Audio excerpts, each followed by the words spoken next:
So probably the one that I think is the most important on here is sample space. Sample space is just a list of all possible outcomes. What's the sample space of rolling a regular die? 1, 2, 3, 4, 5, 6. All the possible outcomes that you could get. Some of your homework today just wants you to list all the possible outcomes, not actually find probability. Other than that, those are just some words that we use a lot, so don't stress too much. I thought you said question, but you said list. Look, I didn't make you write anything. I should have made you fill the blanks in here. But the probability of an event occurring, this is what you need to know. The probability is favorable, or what you want to happen, over the total possibility. What's the chance of rolling a 6 when you roll a regular die? There is 1 6 over there are 6 choices. So what you want to happen over the total number of ways that it can happen. And you can write probability as a fraction, as a decimal, or as a percent. People like the percent because you can visualize that a lot better, but 1 out of 6 is also a good answer. Probability is the percent chance that it can occur, which means 0 is the lowest probability you can have. What's the chance that you're going to have no homework tonight? 0% chance.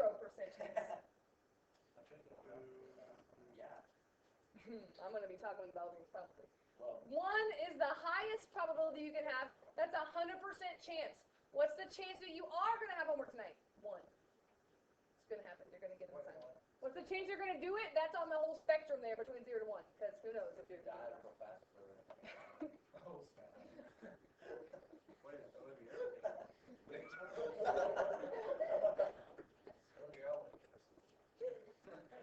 List the sample space for flipping a coin and rolling a die. So this one, they want you to do 2 things and list all the possibilities. Flipping a coin, what are your options? A regular coin. We're going to say heads or tails. And rolling a die. What could you get when you roll a die? 1 to 6. Unless they tell you differently, it's a regular 6-sided die. 1, 2, 3, 4, 5, 6. The sample space, if you do both of those at the same time, you have to think of all the options. Do you agree that you could, and I just write these as like order paired, that's how you write it, but like I just use H for heads. You could flip heads and roll a 1. You could flip heads and roll a 2. You could flip heads and roll a 3. You could flip heads and roll a 4.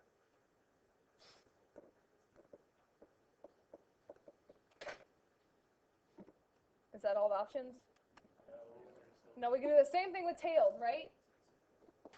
But here's what I want to make sure that you understand. When it says in the directions, list the sample space, it doesn't mean just tell me 12, right? It means list all the options.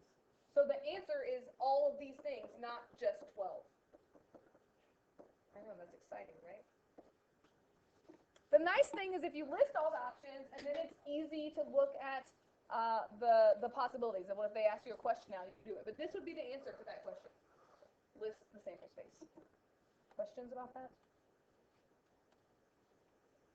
I probably would have thought it would be before. I probably would have thought it would be coin, heads, tails, and not like at the same time. Not at the same time. So that's why we did that together.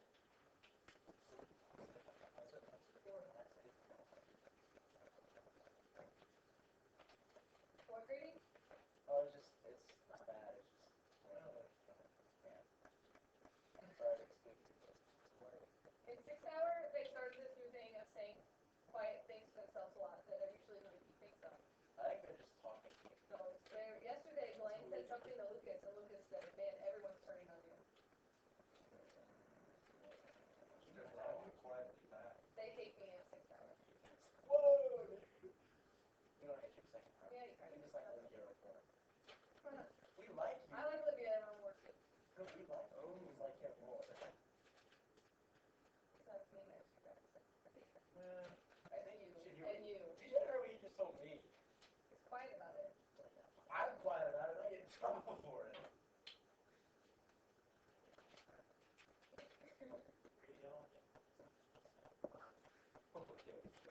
Rolling 2 dice. How many options are there when you roll 2 dice? 24. 36. If I have 1 die, 2 dice, how many options are on the first die? 6. How many options on the second die? Divided by 6. Fundamental counting principle says we multiply those together, which means there are 36 options.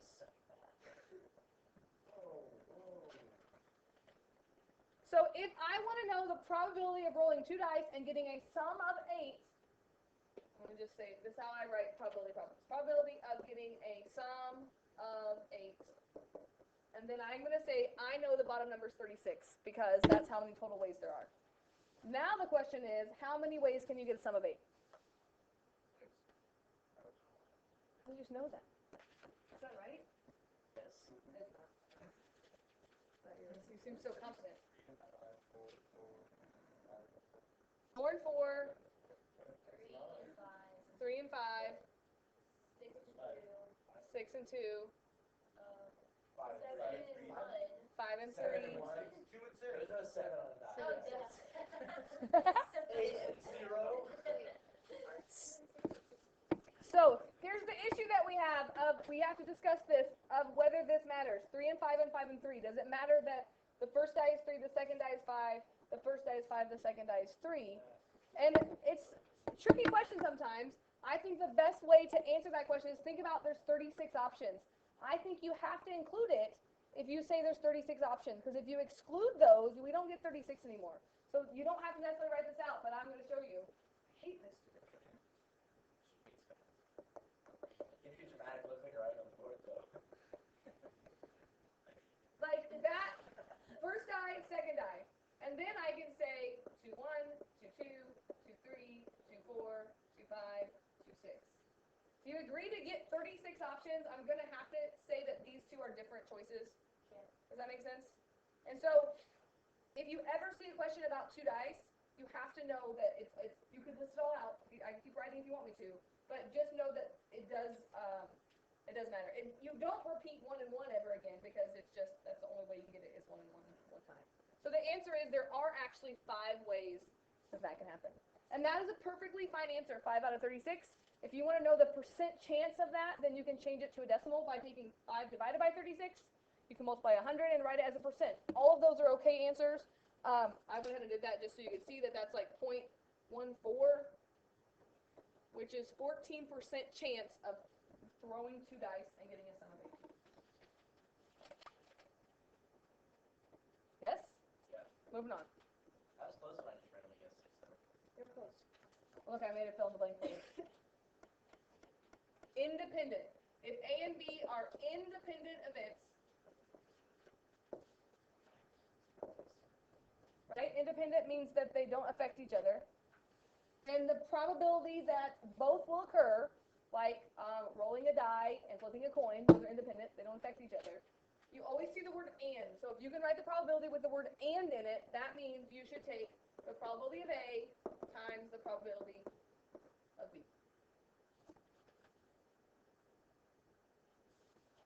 I don't know why I made you write independent, but I didn't make you write dependent. Dependent just means that the second event depends on what happened on the first event. So if you were drawing marbles out of a bag and you didn't put it back after you drew one, then that's now dependent, because the second event there are less marbles to draw from. So it's still multiplying, it's still and, but now you're going to take the probability of A times the probability of B following A. And we'll do an example of this so you can see what I mean. But the big idea is and means multiply.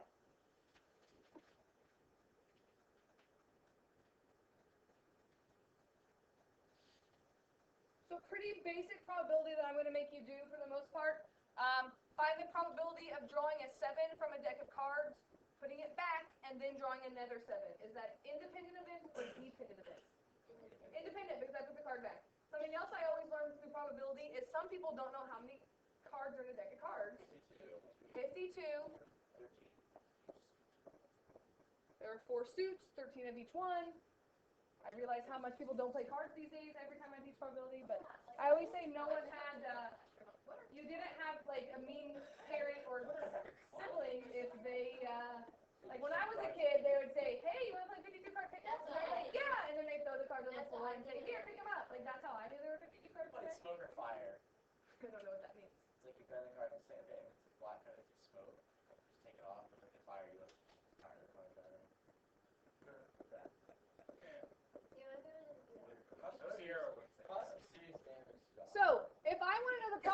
drawing a 7 and drawing another 7. That's just going to be the probability of getting a 7 times the probability of getting another 7.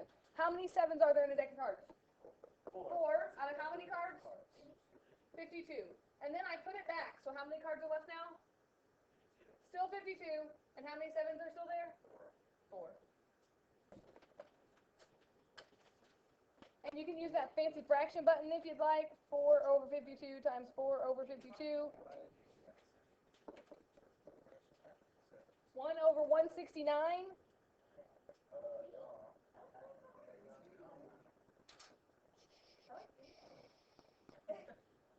Which is a really, really small chance of that happening, right? If you round to that, that's like 0.6% chance of you randomly drawing 2 7s on that card. That's why you shouldn't gamble.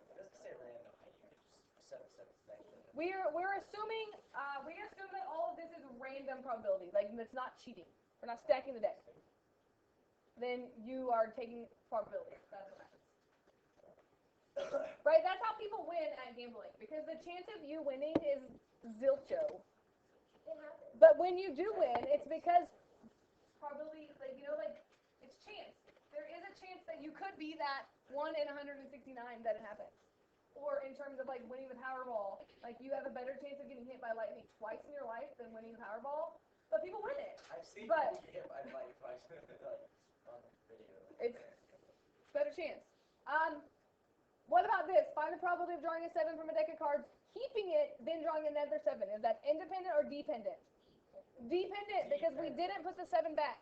So the probability of drawing the 7 and the probability of drawing another 7, but we didn't put it back, you have to think about that this is not going to be the same.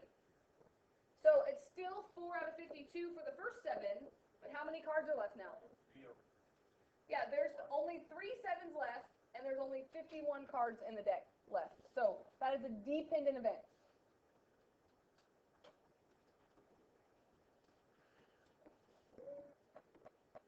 One out of 221. You okay with that? Moving on. Something that I'm not sure that you've talked about, like I know in Algebra 2 you did a little bit of probability at the end of the year. I don't know if you remember that or not, but you did, chapter 12. Is I don't know if you talked about the complement of an event. The complement of an event is the collection of all the outcomes that are not in what you're looking for. And the way that we write complement of A is A with a little prime next to it. So if I said, what is the complement of rolling a 6 on a die, it would be everything that's not a 6. So 1, 2, 3, 4, 5. There would be 5 ways that you could have the complement of A. It's like the opposite of it happening. Would the answer be 5 or the answer be 1, 2, 3, 5? If you were writing the probability, it would be 5 out of 6. Maybe just ask for the complement of Yeah, 5 out of 6. Here's what's kind of nice to know. If you take how many ways something can happen plus how many ways it can't happen, what should that always add up to? 1. Which means sometimes it's easier to find the complement and subtract from 1 than it is to actually find what it's looking for. And there's one on your homework that we'll probably talk about tomorrow that I use the complement on. So that's just kind of interesting to know. Moving on. Join the club.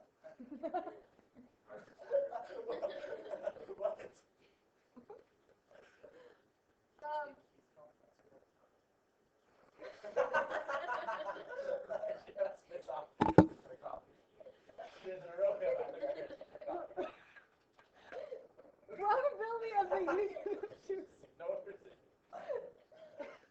If A and B are events, then the probability of A or B happening.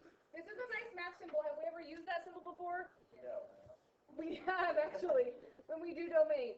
If you see union or you see or, that means addition. And the big thing that I'm going to test you over is when do you add and when do you multiply with probability.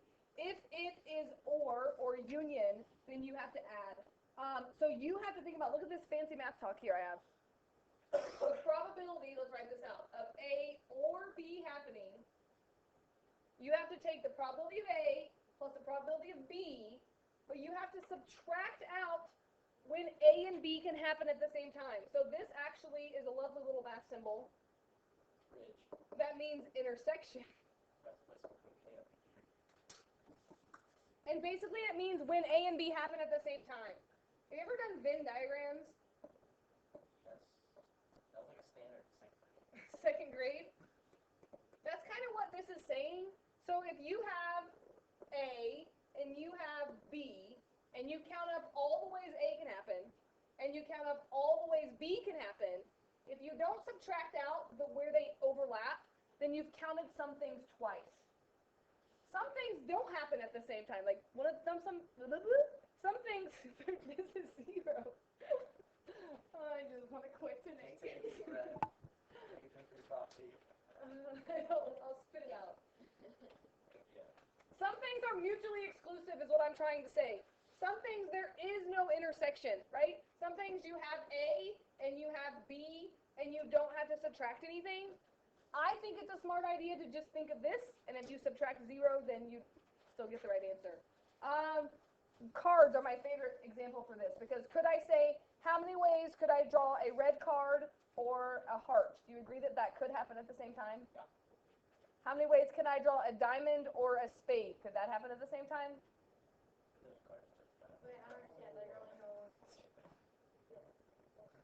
Yes, but I'm saying 2 options, right? What if I want a diamond or a spade? No? Let's just look at an example. I think that's what I have. Given a standard deck of cards, find the probability of drawing 2 cards and getting 2 cards. I think it should be 1 card, right? Making a 7 or 8. Oh wait, are you saying like, no, just forget what I said. No, it's like a 7 spade. Very close. Among 7 and spade.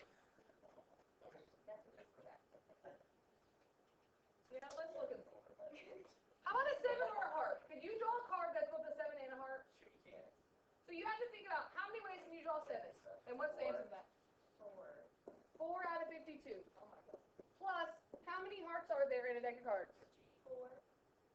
There are 4 suits, so 52 divided by 4, there's 13 of each one. So there are 13 hearts. Oh, I was thinking it was a beat for some reason. But minus how many 7s are also hearts? 1 7 is a heart. So you have to subtract 1 out of 52. That's what I mean by 1600. doing that. Does that make sense? What? The subtracting, the intersection, the union stuff. Oh, and there's like both of that diagram. Because we could say like 7s, and we could say hearts, and there would be 1 7 at the heart that would be in there that you would be counting twice. Last year on the math team, there were all these Venn diagrams that were out of control, crazy. Like 7-part diagrams. Yeah, like 5-part Venn diagrams, and then it would say you had like 20 seconds to answer how many people own at least 1 pet, and it was ridiculous. And we can write square section. It was hard. I guess, and we got second stage. Yeah. Do you remember that? Anybody? Can you remember that? What about how many ways can you draw 7 or 8? Can that happen at the same time? How many 7s are there? 4. Second card. Plus, how many 8s are there? 4. How many are both 7s and 8s at the same time? None of them, and it's a standard deck of cards. So that's why you don't have to subtract anything out on that one. Does that make sense? I don't know. The lesson is don't gamble. That's the lesson of this. You're going to lose. No.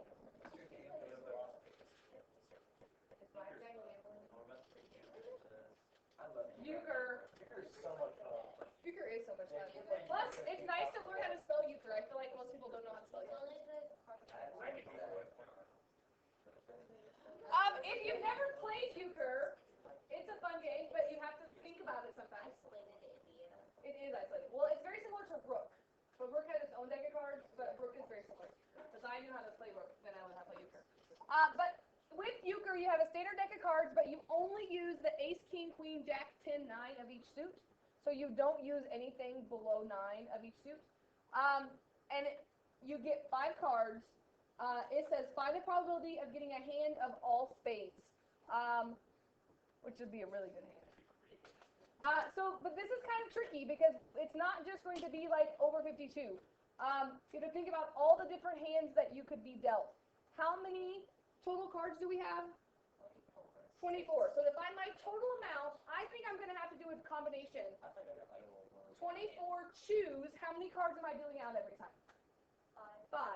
So to find the total number of different hands that could be dealt in a hand of euchre would be there are 24 cards to choose from. Each person gets 5, so 24 choose 5 would be the bottom number. Does that make sense? Of why this is a combination? And it's not just out of 24 on the bottom. Okay. How many ways can we get a hand of all spades? How many spades are there? 6. 9, 10, jack, queen, king, ace. So there are 6. I was just helping people that didn't know. And how many cards are we dealing out? 5. So could I say that 6 choose 5 would be my top number? This is where probability gets a little stressful for people, is when you throw combinations in with it. The majority of the probability that I'm going to make you do on the test is not going to be combinations, but there are some on your homework today.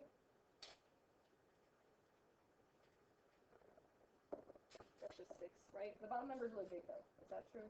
Yeah. Those of you that have ever played euchre probably have gotten a hand of all one suit, all spades, all diamonds, all hearts. It happens. They're really good hands that you get in euchre sometimes. Sometimes it's because the person doing it is cheating, but the chance of it happening. My sister and I used to play with our husbands. Like my husband and her husband would be on a team, and we would be on a team, and we cheated all the time. Like she would point to a ring if she wanted me to call diamonds as suit, and like we always cheated. So. Spade, shoot out a shovel, right? Well, she had a glass table, so she would just show me her hand under the table, so I would know what to call. That's cheating. That's not probability. Or you just have like somebody sucks the shuffling. Like we were playing with Amy yesterday, or a couple days ago, and I got all reds, all the cards matched up. That's the % chance of that just randomly happening, and that would be the same for any suit. All spades, all hearts. I think there's one on your homework like this, and I'm sure we'll talk about it. But I do want to make you look at the beginning of your homework because people freak out about it because they give you the probability and people don't know what to do with it. But is this on your paper? Did I give you this? Yeah. These are my hints if you get stuck. No, dang it. No time. Try time. It's the death of us. 9:30. Homework. I sobered and get over there. As a quick announcement, the middle school fight practice tonight has been canceled. Middle school fight practice is canceled for tonight. I need Sarah Lorimer to the office, please.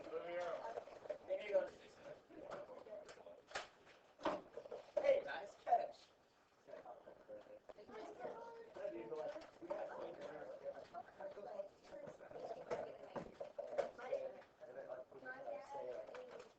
He has kids, but he said we can stay as long as we want to. Play cards, watch whatever. His house is our house.